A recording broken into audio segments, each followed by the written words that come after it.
अस्सलामुअलैकुम व्यूअर्स, हम स्टडी करने जा रहे हैं जेरेंट के टॉपिक को। काफ़ी बड़ा टॉपिक है, इसलिए हमने इस टॉपिक को छोटे छोटे क्लिप्स के अंदर डिवाइड कर दिया है। तो इस सिलसिले में अभी ये हमारा पार्ट 1 चल रहा है, जिसके अंदर हम सिंपली इंट्रोड्यूस करेंगे इस टॉपिक को, ये जानने की कोशिश करेंगे कि जेरेंट जो है ये क्या होता है। तो वैसे ही जितने भी पार्ट्स हैं तमाम के तमाम, ये पूरा टॉपिक जो है सिर्फ एक कंबाइंड वीडियो की शक्ल में, यानी एक वीडियो की शक्ल में इकट्ठा आपको कंप्लीट इंग्लिश कोर्स वाली जो प्लेलिस्ट है उसके अंदर भी अवेलेबल हो जाएगा। पार्ट्स में इसलिए किया है, कुछ लोगों को पूरा टॉपिक नहीं समझना होता, तो वो उनका टाइम सेव हो जाए, अपनी मर्जी से जिस चीज़ को वो समझना चाह रहे हैं स्पेसिफिकली उसमें जाके इसको देख सकें। जी, तो स्टार्ट करते हैं जी, जेरेंट क्या होता है। और अगर आपने पहले पार्टिसिपल को पढ़ा है या आप जानते हैं तो ये समझना आपके लिए ज़्यादा ईजी होगा। A gerund is a form of verb which ends in ing and is partly a verb and partly a noun. It has the force of a noun as well as verb. तो gerund जो है, पहली तो बात यह है कि ये verb की ही एक फॉर्म है और हमारा मेन टॉपिक चल भी verb रहा है, हमने लिखा भी हुआ है काइंड्स ऑफ verb। तो gerund जो है ये verb की एक टाइप है, लेकिन इसकी आइडेंटिफिकेशन ये है कि ये एंड करेगा ing के जो है इसके आखिर में ing होगा, इसकी एंडिंग होगी। और ये पार्टली वर्ब होता है और पार्टली नाउन होता है, यानी नाउन और वर्ब दोनों का किरदार ये अदा करता है। इसके पास जो फोर्स है वो नाउन की भी है और वर्ब की है, इसीलिए हम इसे वर्बियल नाउन भी कहते हैं। तो उसमें जो हमारा पार्टिसिपल था उसके आखिर में भी ing था, लेकिन उसमें डिफरेंस ये है कि वो हमारा वर्बियल एडजेक्टिव था, यानी नाउन एडजेक्टिव वो वर्ब का रोल प्ले करता था। जो जेरेंट है ये वर्ब और नाउन का रोल प्ले करेगा। अभी हम एग्जांपल्स देखेंगे तो आपको क्लियर हो जाएगा कि ये नाउन का रोल किस तरह से प्ले करता है।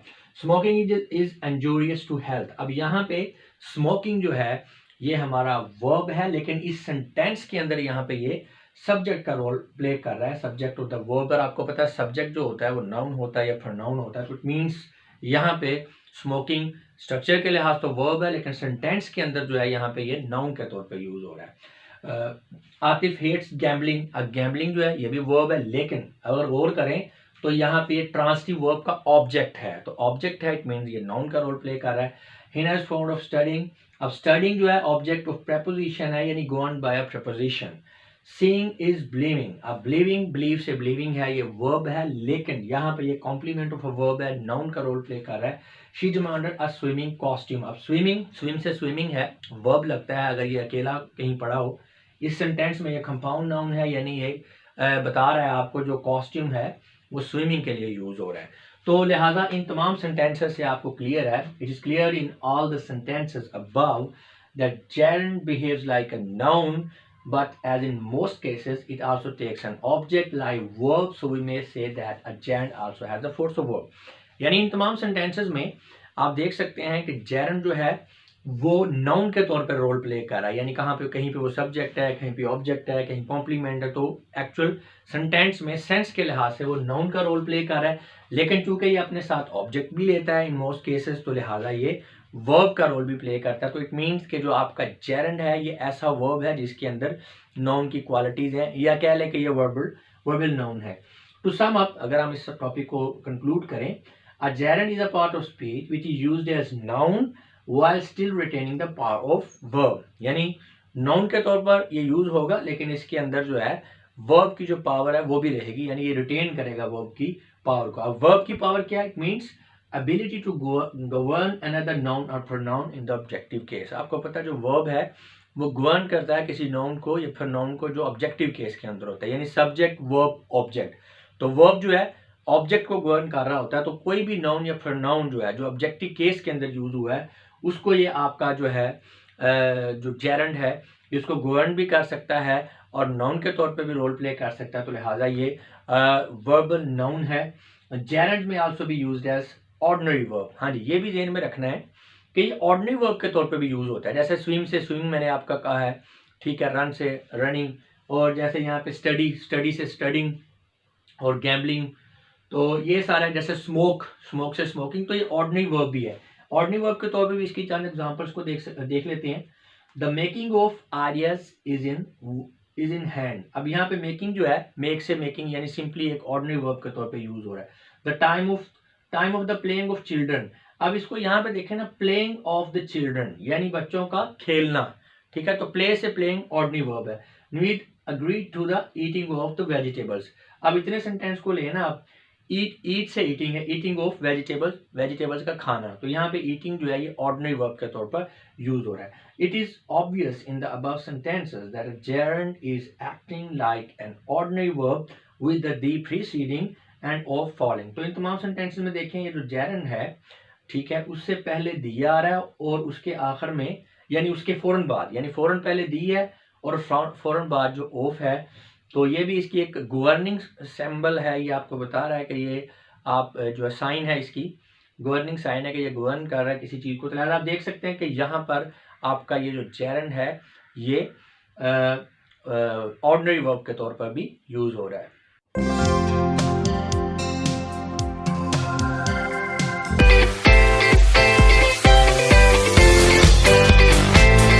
व्यूअर्स, हम स्टडी कर रहे हैं जेरंड के टॉपिक को और इस सिलसिले में ये हमारी दूसरी वीडियो है जिसके अंदर हम ये जानने की कोशिश करेंगे कि कंपाउंड जेरंड फॉर्म्स क्या होते हैं। A compound gerund form consist of the gerund of have and be followed by a past participle, यानी जो आपका वर्ब बी है और हैव जो है उसकी जो जेरंड फॉर्म होगी उसके साथ आप पास्ट पार्टिसिपल यूज करेंगे, तो ये दोनों चीज़ों को हम क्या कहेंगे, कंपाउंड जेरंड फॉर्म कहेंगे। Always remember when we refer to the past action, the present forms of gerund, speaking, working, etc. is not used. यानी जब आप किसी पास्ट एक्शन को रिफर कर रहे हैं, उसकी तरफ इशारा कर रहे हैं कि फलां टाइम में ये हुआ था, तो उस हवाले से फिर आपने प्रेजेंट फॉर्म नहीं यूज़ करनी जेरंड की, आपने कंपाउंड फॉर्म यूज़ करनी है जेरंड की।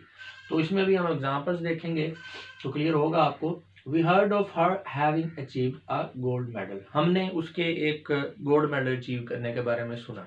अब गोल्ड मेडल जो है वो पास्ट में जो है उसे मिला है, तो उसकी तरफ रिफर किया जा रहा है कि कब वो जब उसको मिला था, हमने सुना कि उसे मिला था। तो यहाँ पे we heard of her achieving a gold medal के बजाय अगर यहाँ पे ये लिखेंगे आप we heard of her having achieved a gold medal, तो ये ज़्यादा बेहतर होगा। इसी तरह they were accused of having stolen a car. Alia is desirous of being famed. तो लेकिन इसमें एक चीज़ ये है, however as a rule the present form of the gerund is used for both present and past actions. Rule के मुताबिक तो यही है कि आप जो है वो प्रेजेंट फॉर्म यूज़ कर सकते हैं जेरंड की प्रेजेंट और पास्ट एक्शंस के लिए, लेकिन बेटर ये है कि जब आप पास्ट एक्शन को रेफर कर रहे हैं। अब यहाँ पे तो देखें ना, ये यहाँ पे एक्शन हो रहा है, लेकिन यहाँ पे एक्चुअल जब बात की जा रही है तो ज़रूरी नहीं है कि एक्शन जो है वो उसी दौरानिए में हो रहा है। पास्ट के किसी वाक़ये को आप रेफ़र कर रहे हैं, तो पास्ट के किसी वाक़ये को आप जब रेफ़र कर रहे हैं, उसकी तरफ इशारा कर रहे हैं, तो फिर कोशिश कर रहे हैं कि आप जो है कंपाउंड जेरंड फॉर्म यूज़ करें बजाय इसके कि प्रेजेंट फॉर्म के। बड़ा रूल के मुताबिक ये है कि आप पास्ट और प्रेजेंट दोनों एक्शंस को जो है वो जेरंड की प्रेजेंट फॉर्म से एक्सप्रेस कर सकते हैं। अभी एग्जांपल देखेंगे तो आपको मज़ीद क्लियर हो जाएगा। Naveed was accused of leaving his class. तो नवीद पे इल्ज़ाम था कि उसने अपनी क्लास छोड़ी है। Naveed was accused of having left his class.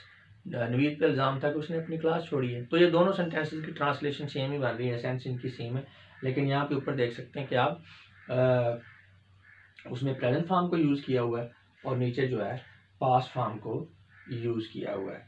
तो अब उसमें अब ये हैविंग लिविंग आप देख सकते हैं कि यहाँ पे यूज़ किया है हमने। तो उसमें नेक्स्ट आ जाता है to express an action in the past perfect form of the gerund is used. वही वाली बात अब रिपीट यहाँ पे हो रही है, इसको आप कह रहे हैं कि कंक्लूड कर रहे हैं कि जब हम किसी एक्शन को, पास्ट में होने वाले एक्शन को एक्सप्रेस कर रहे हैं, तो हमने perfect form of the gerund use करनी है, यानी वही हैविंग या बी जो है, हैव या बी की जो जेरंड फॉर्म है उसके साथ हम पास्ट पार्टिसिपल यूज़ करेंगे। जैसे कि Naveed accepted having missed one class of last week।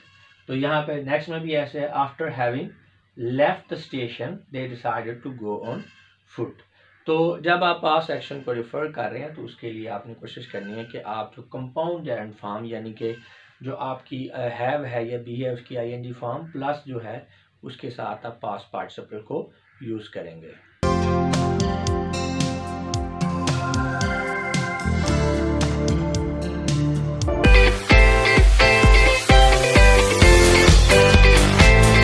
Viewers हम स्टडी कर रहे हैं जेरेंट के टॉपिक को, और इस सिलसिले में ये हमारी थर्ड वीडियो है जिसके अंदर हम ये जानने की कोशिश करेंगे कि आखिर वो कौन सी ऐसी सिचुएशंस हैं जिनके अंदर हम जो हमारा जेरेंट है इसको पोजेसिव फॉर्म में यूज़ कर सकते हैं, और कौन सी सिचुएशन में हम इसे पोजेसिव फॉर्म में यूज़ नहीं कर सकते, या पोजेसिव फॉर्म ऑफ जो जेरेंट है ये क्या होती है। तो चलिए स्टार्ट करते हैं जी। When a gerund is preceded by a noun और pronoun it must be in the possessive form. जब भी जो आपका जेरेंड है उससे पहले कोई नाउन आ रहा है या प्रोनाउन आ रहा है तो फिर हम इसे पोजेसिव फॉर्म में रखेंगे। पोजेसिव फॉर्म मतलब जैसे Ali's, Navi's, my, his, her, your, our, their etcetera. तो अब इसमें एग्जांपल्स देखते हैं, जैसे they insisted on our being present in the class. अब यहाँ पे बेसिकली प्रोनाउन जो है ये इसको जो है प्रोसीड कर रहा है आपका जो जेरेंड है। तो चूंकि ये यहाँ पे प्रोनाउन है तो इसलिए यहाँ पर ये पोजेसिव फॉर्म आ गई है, आर बीइंग प्रेजेंट। नेक्स्ट देखिए, I hope you will appreciate my achieving this medal. अब यहाँ पे भी प्रोनाउन है तो लिहाजा इसके लिहाज से माई अचीविंग यानी पोजेसिव फॉर्म आ गई आपकी जेरेंड की। They persisted in Naveed's playing with them. तो यहाँ पे भी प्रोनाउन है तो इसलिए पोजेसिव फॉर्म है नुवीड्स प्लेइंग। नेक्स्ट है, we know Ali staying there and they dislike their officers interfering in their personal matters। तो आप देख सकते हैं कि इन तमाम एग्जांपल्स में हमारा जो जेरेंड है उससे पहले या कोई नाउन है या फिर नाउन है तो इसलिए हमने इसे पोजेसिव फॉर्म में लिखा है। लेकिन इसमें एक थोड़ी सी एक्सेप्शन है, वो जहन में आपको होनी चाहिए, आपको पता होना चाहिए। However, this rule is not strictly observed in case of spoken and informal English. यानी जब आप इनफॉर्मली बात कर रहे हैं या स्पोकन इंग्लिश के अंदर इतनी बारीकी में हम नहीं जाते तो उसमें हम ज़रूरी नहीं है कि इसको पोजेसिव फॉर्म में लिखें। यानी कि the noun and pronoun preceding the gerund may be in accusative case rather than possessive. यानी हम इसे ऑब्जेक्टिव केस में या एक्यूजेटिव केस में लिख सकते हैं बजाय इसके कि हम इसे पोजेसिव फॉर्म में लिखें यानी इनफॉर्मल इंग्लिश के अंदर। तो observe other constructions of the above sentences without generative और पोजेसिव केस। तो आप देख सकते हैं कि अभी यही जो कंस्ट्रक्शंस हैं, यही सेंटेंसेस हैं, इन्हें हम पोजेसिव फॉर्म के अलावा लिखेंगे। तो इसमें इनफॉर्मल इंग्लिश में आपका ये भी चल सकता है। यानी बहुत ज़्यादा आप फॉर्मल जब बात करें तो फिर आपको इस रूल को फॉलो करने की ज़रूरत है, वरना कोई इसकी इतनी ज़रूरत नहीं। यानी आप कह सकते हैं कि इतना स्ट्रिक्ट नहीं है, लेकिन आपको पता होना चाहिए दोनों सिचुएशंस का। तो जब भी देखते हैं, they insisted on us being present in the class. अब वहां पे देख सकते हैं कि आर है, यहाँ पे अस है, यानी ऑब्जेक्टिव केस आ गया। इसी तरह I hope you will appreciate me achieving this medal, वहां पे माई था, यहाँ पे मी आ गया। ये जरा कंपेयर भी करते हैं इसको साथ। इसी तरह they persisted in Naveed playing with जो है देम। अब नवीद था तो यहाँ पे ये, वहां पे पोजेसिव फॉर्म था, यहाँ पे पोजेसिव फॉर्म नहीं है। वी नो अली स्टेइंग था वहां पे, यहाँ पे सिंपल अली स्टेइंग देयर। इसी तरह दे डिसलाइक देयर, वहां पे ऑफिसर्स था, यहाँ पे सिंपल ऑफिसर है, they dislike their officer interfering in their personal matters. तो आप देख सकते हैं कि इन सेंटेंसेस में स्ट्रक्चर वही है, कंस्ट्रक्शन वही है, लेकिन पोजेसिव फॉर्म हमने यूज नहीं की जेरेंड की।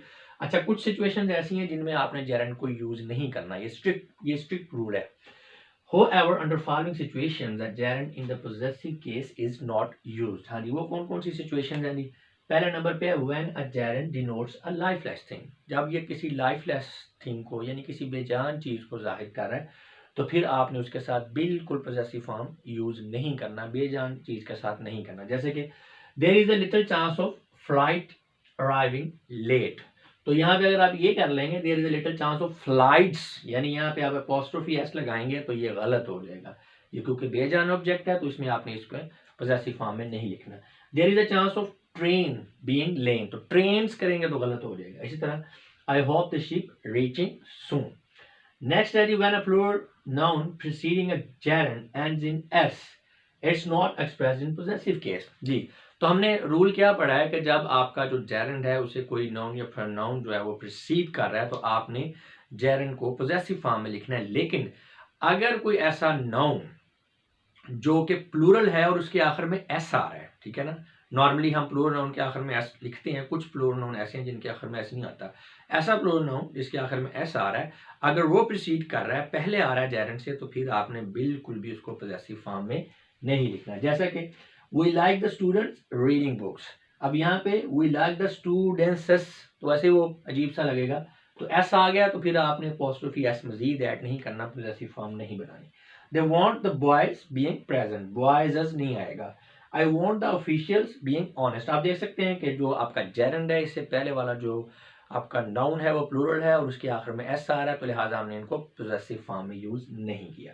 नेक्स्ट है जी, तीसरी ऐसी कौन सी सूरत हाल है जब हमने पोजेसिव फॉर्म में यूज नहीं करना जेरेंड को, ये है when a gerund is used in the passive form, the noun or pronoun is written in the nominative or subjective case instead of possessive। हाँ, तो ये सिंपल है। जब हम पैसिव फॉर्म में यूज कर रहे हैं जेरेंड को, तो फिर जो नाउन या प्रोनाउन है उसे आपने सिंपली नॉमिनेटिव केस में या सब्जेक्टिव केस के अंदर लिखना है। इससे नेक्स्ट जो वीडियो आ रही है उसमें हमने एक्टिव वॉइस और पैसिव वॉइस जो है उसके लिहाज से हमने जेरेंड को देखना है थोड़ी डिटेल में, तो वो मजीद आपको क्लियर हो जाएगा। अभी आप इतना ही जहन में रखें कि जो आपका अगर पैसिव वॉइस के अंदर है, आपका जो जेरेंड है पैसिव फॉर्म के अंदर है, तो फिर आपने क्या करना है कि जो उससे पहले नाउन आ रहा है या फिर नाउन आ रहा है उसे आपने नॉमिनेटिव या सब्जेक्टिव केस में लिखना है। जैसे he was being suspended from job, Alia was being sent to boarding house, the boys were being taught a subject। अब यहाँ पे देख लें आप, ही है, आलिया है, बॉयज है, ये नॉमिनेटिव या सब्जेक्टिव केस के अंदर यूज हुए हैं क्योंकि यहाँ पे हमारा जेरेंड जो है ये पैसिव फॉर्म में यूज हुआ है। लास्ट एक इंपॉर्टेंट पॉइंट है आपके याद रखने वाला, वो ये है the gerund of verbs which denote a physical activity can be used after the word going। ऐसे जेरेंड्स यानी ऐसे वर्ब्स जो हैं जो किसी फिजिकल एक्टिविटी को एक्सप्रेस कर रहे हैं, ऐसे वर्ब्स जो किसी फिजिकल एक्टिविटी को एक्सप्रेस कर रहे हैं, उनके जेरेंड को हम इस तरह से यूज करते हैं कि अगर उनसे पहले हम गोइंग लगा देंगे तो मैसेज बड़ा क्लियर हो जाएगा। जैसे कि Asif is cleaning his pistol, he is going shooting next week. तो ये शूट से शूटिंग हो गया, जेरेंड हो गया, और ये इससे पहले हमने गोइंग लगा दिया, यानी आसिफ अपने पिस्तौल को साफ कर रहा है, अगले हफ्ते जो है वो शूटिंग के लिए जा रहा है या शूटिंग करने लगा है।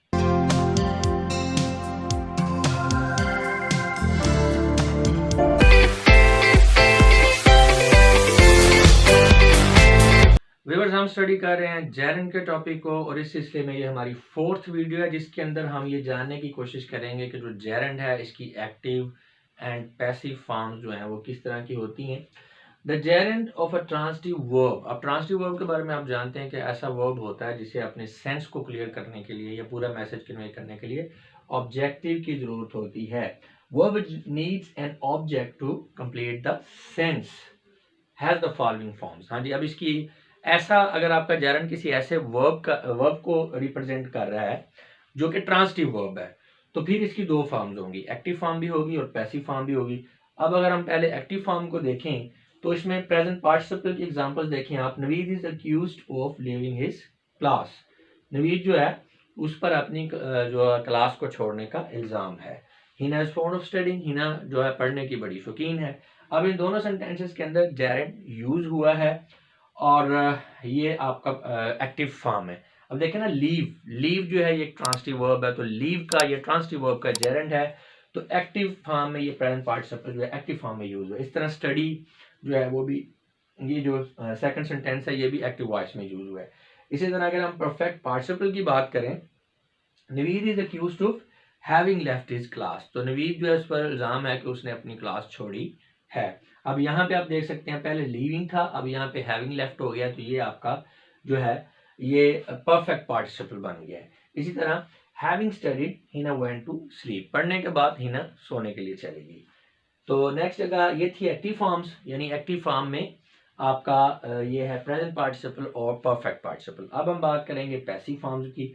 उसमें हम प्रेजेंट पार्टिसिपल को अगर देखें तो इसकी स्ट्रक्चर इस तरह से होगी, Naveed is being accused of drug addiction. तो आप देख सकते हैं अब ये पैसिव कंस्ट्रक्शन है, बीइंग अक्यूज्ड आ गया है। इसी तरह he was being suspended from job, उसे जॉब से निकाल दिया गया था। ठीक है, अब निकाला किसने ये नहीं पता, क्योंकि हमें पता है कि पैसिव कंस्ट्रक्शन जब हम तब यूज करते हैं कि जब हमें सब्जेक्ट का क्लियर नहीं होता। इसी तरह नवीद जो है उस पर ड्रग इंडक्शन का इल्जाम है, लगाया किसने हमें ये नहीं पता, तो इसलिए ये हमारी पैसिव कंस्ट्रक्शन है। इसी तरह अगर हम परफेक्ट पार्टिसिपल में देखें, having been accused of drug addiction he was suspended from job. तो अब ये चूंकि परफेक्ट है, परफेक्ट पार्टिसिपल है, तो यहाँ लिहाजा इसकी पैसिव वॉइस की कंस्ट्रक्शन में हैविंग बीन आ जाएगा। ऊपर क्या था, बीइंग अक्यूज्ड था जो आपका प्रेजेंट पार्टिसिपल है, तो परफेक्ट पार्टिसिपल में पैसिव में ये जो है हैविंग बीन अक्यूज्ड आ जाएगा। तो इसी तरह नीचे भी देखें, ट्रेन हैविंग बीन अराइव्ड, पहुंच जाने के बाद, was prepared for next departure, अगले जो है डिपार्चर उसके लिए तैयार थी। तो हमें पता है कि पैसिव कंस्ट्रक्शन हम तब यूज करते हैं जब हमें क्लियर नहीं होता कि सब्जेक्ट एक्चुअल में कौन है। तो इसमें अगर थोड़ी बहुत आपको कंफ्यूजन हो रही है ना समझने में, तो आपको देखनी चाहिए वीडियो जो हैं इससे पहले, जो पार्टिसिपल की, जो पार्टिसिपल हमने पहले पढ़ा है, हम क्योंकि तरतीब में आ रहे हैं, बार बार चीज़ें रिवाइज नहीं कर सकते, तो उसके अंदर ये एक्टिव वॉइस, पैसिव वॉइस और ये सारी construction, present participle, past participle, ये बड़ी डिटेल के अंदर हमने इसको पढ़ा है। तो वो जब आपको क्लियर होगा तो ही आप इसको ठीक तरीके से समझ पाएंगे। जेरंड का टॉपिक आपने स्टडी करना है पार्टिसिपल के बाद। अगर आपको पार्टिसिपल नहीं आता तो आप जेरंड को नहीं समझ पाएंगे। इसलिए अगर आपको कंफ्यूजन हो रही है यहाँ पे, तो इट मीन्स कि आपको जेरंड का टॉपिक, वो पार्टिसिपल का टॉपिक क्लियर नहीं है। तो उसके देखें, जिन लोगों को वो आता है, जिनकी बेसिक्स क्लियर है, तो उनको ये सारी समझ आ रही है। लेकिन ये हमारा फोर्थ पार्ट कंप्लीट हो गया। इसके बाद बड़ी इंपॉर्टेंट वीडियोस आ रही हैं नेक्स्ट इसी टॉपिक के अंदर। उसमें हमने यूजेस ऑफ जेरंड देखना है एक वीडियो में, फिर जेरंड एंड पार्टिसिपल का हमने कंपैरिजन करवाना है। तो थोड़ी बहुत जो परेशानी आपको हो रही है अभी, वो इस वीडियो में आपकी क्लियर हो जाएगी जब आप पार्टिसिपल और जेरंड का कंपैरेटिव एनालिसिस करेंगे, क्योंकि दिखने में ये सेम नजर आ रहे होते हैं लेकिन इनमें डिफरेंस है। इसी तरह जब हम जेरंड और इन्फिनेटिव का करेंगे कंपैरिजन, तो आपको बिल्कुल ही हर चीज़ क्लियर हो जाएगी। तो ये बड़ी इंपॉर्टेंट 3 वीडियोस नेक्स्ट आगे आ रही हैं, तो इनके लिंक भी नीचे डिस्क्रिप्शन में दे दिए गए हैं, तो आप उनको भी जो है वो देख सकते हैं, वहाँ से भी जाके इनको देख सकते हैं। बाकी ये है कि ये पूरे का पूरा जो टॉपिक है जेरंड का, ये मैंने फर्स्ट वीडियो में बताया था कि एक ही वीडियो की शक्ल में इन कंबाइंड फॉर्म के अंदर जो हमारी कंप्लीट इंग्लिश कोर्स वाली प्लेलिस्ट है उसके अंदर ये अवेलेबल है।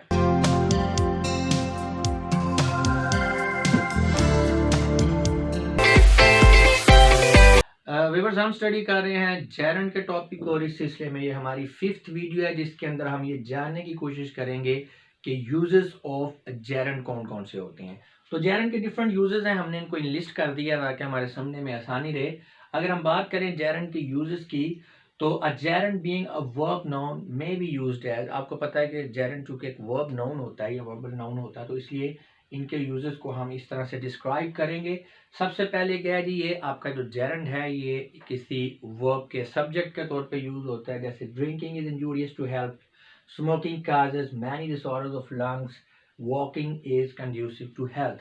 अब यहाँ पे जो वर्ब इज है, सेकंड सेंटेंस में कॉज है, थर्ड में फिर इज है, तो इनके स्टार्ट से पहले जो है ये जेरंड है, जो कि सेंटेंस के अंदर जो है स्ट्रक्चर के लिहाज से सब्जेक्ट का रोल प्ले कर रहा है, आप देख सकते हैं। नेक्स्ट सेंटेंस में नेक्स्ट टाइप में जाएगी object of a transitive verb. Transitive verb का आपको पता है कि ऐसे वर्ब होते हैं जिनको अपना मैसेज क्लियर करने के लिए ऑब्जेक्ट की जरूरत होती है, जैसे हेट और स्टॉप और एंजॉय, ये ऐसे वर्ब हैं जो ट्रांसिटिव वर्ब हैं। तो जो है sorry, hate, stop and love, ये ऐसे वर्ब्स हैं जो ट्रांसिटिव वर्ब हैं। तो अब इन सेंटेंसेस के अंदर इन ट्रांसिटिव वर्ब्स के बाद आप देख सकते हैं कि जेरंड यूज हुआ है, लेकिन स्ट्रक्चर के लिहाज से ये जो जेरंड है ये आपका जो ट्रांसिटिव वर्ब है उसके ऑब्जेक्ट के तौर पर रोल प्ले कर रहा है, जैसे कि we hate smoking, the women stop talking, we love enjoying on the beach. Next है ऑब्जेक्ट ऑफ प्रेपोजिशन जी। तो यहाँ पे इन सेंटेंसेस में आप देखेंगे कि ये जो हमारा जेरंड है ये प्रेपोजिशन के ऑब्जेक्ट के तौर पर भी यूज होता है। They are form of swimming, यानी ऑफ के बाद जो है स्विमिंग आ रहा है, तो ये ऑब्जेक्ट बन रहा है प्रेपोजिशन ऑफ का। नेक्स्ट सेंटेंसेस में भी ऐसे ही है, Ahmed is in a habit of drinking, we are tired of travelling. Next है कॉम्प्लीमेंट ऑफ अ वर्ब। अब अगर किसी को ये नहीं पता कि कॉम्प्लीमेंट ऑफ वर्ब क्या है, तो रेलेवेंट वीडियो देखें, लिंक नीचे डिस्क्रिप्शन में दे दिया गया है। इन शॉर्ट ये है कि एक ऐसा जो है आपका फ्रेज है, कोई वर्ड है, कोई भी चीज़ है जो वर्ब को डिस्क्राइब कर रहा है, तो उसे हम कॉम्प्लीमेंट ऑफ अ वर्ब कहेंगे। The most important thing for a student is studying. अब वर्ब इज है, इसको आगे जो है ये एक्सप्लेन कर रहा है। अच्छा जी, the thing I love the most is swimming. तो लव किससे चीज से किया जा रहा है जी, स्विमिंग से किया जा रहा है। तो यहाँ पे जेरंड जो है ये आपके वर्ब के कॉम्प्लीमेंट के तौर पर यूज हो रहा है। बिल्कुल नेक्स्ट सेंटेंस में बहुत अच्छी एग्जांपल्स हैं, hearing is obeying, seeing is believing. तो दो सेंटेंस में आप क्लियर देख सकते हैं कि यहाँ पे जो जेरंड है ये वर्ब के कॉम्प्लीमेंट के तौर पर भी यूज हुआ है। नेक्स्ट आ जाता है apposition to a noun. Noun के एपोजिशन के तौर पर भी जो है वो कॉम्प्लीमेंट आपका सॉरी जेरंड यूज होता है। अब अगर आपको एपोजिशन का नहीं पता तो उसके लिए भी रेलेवेंट वीडियो देखा है, लिंक नीचे डिस्क्रिप्शन में दे दिया गया है। इन शॉर्ट ये है कि एक ही चीज़ का जब 2 दफ़ा ज़िक्र हो रहा हो तो उसे हम कहते हैं वो उसके एपोज़िशन में यूज़ हुई है। Aliya talked of one thing only, जी वो वन थिंग कौन सी है? Sleeping, sleeping well. जो जिस चीज़ के बारे में आलिया हमेशा टॉक करती रहती है, बोलती रहती है, वो स्लीपिंग की बात हो रही है। तो यहाँ पे जो स्लीपिंग है ये वन थिंग के एपोज़िशन के तौर पर यूज़ हुआ है और जेरेंड है, आप देख सकते हैं। I hate the one thing mostly, किस चीज़ से जी मोस्टली जो है नफरत की जाती है? Playing all the time. अब प्लेइंग जो है ये भी वन थिंग के एपोजिशन के तौर पर, नाउन के एपोजिशन के तौर पर यूज हुआ है। तो लिहाजा और ये जेरन भी है, तो आप देख सकते हैं कि जो जेरन है ये नाउन के एपोजिशन के तौर पर भी यूज होता है। नेक्स्ट है एब्सोल्यूटली भी यूज होता है। अब अगर आपको एब्सोल्यूट यूज का नहीं पता तो फिर आपको पहले जो वीडियोज है वो देखना पड़ेंगी, पार्टिसिपल की भी, जेरन की भी, ताकि आपको क्लियर हो जाए कि ये एब्सोल्यूट यूज कैसे होता है। तो watching movies being my favourite, we didn't sleep last night. अब यहाँ पे वॉचिंग मूवीज जो है ये एब्सोल्युटली यूज हुआ है। Playing cricket being their hobby, they fail in the exam. तो यहाँ पे प्लेइंग क्रिकेट जो है ये भी आप देख सकते हैं कि इसका एब्सोल्यूट यूज है। इट मीन्स कि आपका जो जेरंड है ये किसी सेंटेंस में इसका एब्सोल्यूट यूज भी हो सकता है। इसके अलावा जो कंपाउंड नाउन भी ये यूज होता है, जैसे they were sitting in a flying spaceship. अब फ्लाइंग स्पेसशिप पे ये कंपाउंड नाउन है। कुछ लोग इसमें थोड़ा कंफ्यूज हो जाते हैं, वो समझते हैं फ्लाइंग जो है ये एडजेक्टिव है, लेकिन अगर इसको देखा जाए तो बेसिकली ये गौर से देखा जाए तो कंपाउंड नाउन है फ्लाइंग स्पेसशिप, ये बेसिकली एक ही चीज़ का नाम है। तो इसमें मीनिंग ये बन रहा है स्पेसशिप फॉर फ्लाइंग। तो अब फ्लाइंग बेसिकली ये है जेरंड, लेकिन ये कंपाउंड नाउन के तौर पर यहाँ पे यूज हो रहा है। We stayed in a sleeping room, sleeping gerund है लेकिन यहाँ पे ये कंपाउंड नाउन है। स्लीपिंग रूम का मतलब है अ रूम फॉर स्लीपिंग। इसी तरह नेक्स्ट है we were wearing a running costume. तो रनिंग नॉर्मली जेरंड है लेकिन यहाँ पे कंपाउंड नाउन यानी a costume for running. Next में भी ऐसे ही है, she cook the food in a frying pan. Frying pan mean a pan for frying. Next है जी, हमें पता है कि जो जेरंड है इनका एक्टिव यूज भी है, पैसिव यूज भी है। जेरंड में use may be use both in active and passive voice. तो ये सेंटेंसेस दिए गए हैं, मेरा नहीं ख्याल कि इनको एक्सप्लेन करने की ज़रूरत है क्योंकि हमने पहले भी इसको एक्सप्लेन कर लिया है। तो आप देख सकते हैं कि यहाँ पे ये दोनों सेंटेंस प्रेजेंट पार्टिसिपल में हैं और यहाँ पे लिविंग एंड स्टडिंग जेरंड है, ये एक्टिव वॉइस में यूज हो रहे हैं। और ये वाले जो सेंटेंसेस हैं ये परफेक्ट पार्टिसिपल में है। यहाँ पे having left and having studied ये आपका यूज हुआ है, ये भी एक्टिव हैविंग जो है यहाँ पे आपके जेरंड जो है ये एक्टिव वॉइस में यूज हुए हैं। नेक्स्ट जो टू सेंटेंसेस हैं पैसिव वॉइस में हैं और प्रेजेंट पार्टिसिपल में है। लास्ट टू सेंटेंस जो हैं ये भी पैसिव वॉइस में है और परफेक्ट पार्टिसिपल में। यहाँ पे देख सकते हैं लिविंग एंड स्टडिंग है जब एक्टिव वॉइस की बात कर रहे हैं, जब पैसिव वॉइस कर रहे हैं तो बीइंग अक्यूज्ड एंड बीइंग जो है सस्पेंडेड आ गया। बीइंग जो है ये शो कर रहा है कि सेंटेंस आपका पैसिव वॉइस में चला गया। इसी तरह यहाँ पे having left and having studied है और यहाँ पे जब आप पैसिव वॉइस में करेंगे तो हैविंग बिन आ जाएगा, हैविंग बिन अक्यूज या हैविंग बिन अराइव्ड। पैसिव वॉइस के बारे में जनरल यूज जो मैंने आपको पहले भी बताया, अमूमन हम तब यूज़ करते हैं जब जो हमारा सब्जेक्ट है वो अननोन होता है, हमें नहीं पता कि काम किया किसने है, करने वाला कौन है, डूअर ऑफ द टास्क कौन है। तो इसलिए फिर हम पैसिव वॉइस यूज़ करते हैं जब बात जनरल सेंस में यूज़ हो रही होती है। अच्छा ये तो हो गया इनका यूज़। आखिर में मैं आप लोगों से एक लिस्ट शेयर करना चाहूँगा वर्ब्स की जिनके बाद में अमूमन जो है वो जेरंड यूज होता है। A list of few verbs after which a gerund is used is given. ये मैंने एरो का निशान बनाया, इट मीन जगह कम थी तो ये मैंने लिस्ट दे दी है, list of verbs with gerund following. ये ऐसे वर्ब्स हैं जिनके आखिर में अमूमन जो है वो जेरंड आ रहा होता है। अब ये आप नोट कर लें, इनको याद कर लें, मेमोराइज कर लें। इन्हीं वर्ब्स को दो चार सेंटेंसेस के अंदर भी यूज़ कर दिया मैंने ताकि आपको ये क्लियर हो जाए कि ये किस तरह से इनके आखिर में जेरंड आ रहा होता है। जैसे कि वी डिसलाइक स्विमिंग। अब ये जो रेड अंडरलाइन वर्ड है ना, रेड इंक के साथ, ये मैंने इसी लिस्ट से लिए हैं, आप देख सकते हैं। और जो ग्रीन जो है अंडरलाइन वर्ड्स हैं ये आपके जेरंड है। तो आप देख सकते हैं कि इन तमाम वर्ड्स के एंड पे जो है वो जेरंड दिया हुआ है। जैसे we dislike swimming, they enjoy walking, I acknowledge her good writing, तो राइटिंग आ गया एंड पे। He has stopped smoking, try to prevent over sleeping, we are practising reading. तो ये आप देखें ना प्रैक्टिसिंग क्या है, ये यहाँ पे बेसिकली आपका ये लिस्ट है, इसी के अंदर से है प्रैक्टिस से प्रैक्टिसिंग, और रीडिंग जो है ये आपका जेरंड हो गया। Please avoid over speeding, the children finished playing. तो आप देख सकते हैं कि ये जो आपके वर्ब्स हैं इनके आखिर में अमूमन सेंटेंस को क्लियर करने के लिए जेरंड यूज होता है।